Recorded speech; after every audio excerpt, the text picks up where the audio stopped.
Ukraine లో Russia దాడులు పెరుగుతున్న నేపథ్యంలో ముఖ్యంగా ఇంధన మౌలిక సదుపాయాలపై దాడులతో దేశవ్యాప్తంగా బ్లాకౌట్లు సంభవిస్తున్న తరుణంలో జెలెన్స్కీ అమెరికా పర్యటన మరింత ప్రాధాన్యత సంతరించుకుంది.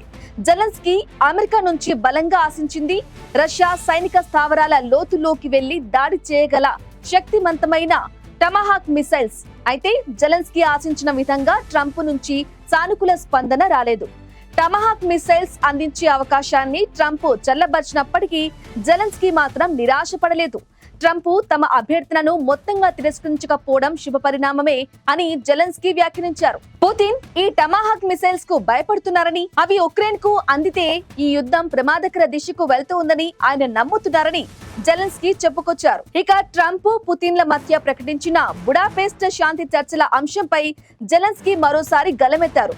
రష్యా అధ్యక్షుడు పుతిన్ పై మరింత గట్టి వైఖరి అవలంబించాలని ట్రంప్ ను కోరిన జెలెన్స్కీ పుతిన్ ను హమాస్ తో పోల్చారు. రష్యా ప్రపంచంలోనే రెండో అతి పెద్ద సైన్యాన్ని కలిగి ఉంది కాబట్టి పుతిన్ పై ట్రంప్ మరింత ఒత్తిడి తేవాలని డిమాండ్ చేశారు. అయితే బుడాపెస్ట్ సమావేశానికి తాను హాజరు కావడానికి సిద్ధంగా ఉన్నారని జెలెన్స్కీ స్పష్టం చేశారు.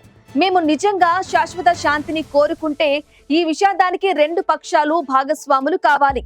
మా భాగస్వామ్యం లేకుండా ఏ ఒప్పందం కుదరదు అని ఆయన స్పష్టమైన సందేశం పంపారు. ఆయుధాలు దక్కకపోయినా జెలెన్స్కీ తన రాజకీయ ఎజెండాను బలంగా వినిపించగలిగారు.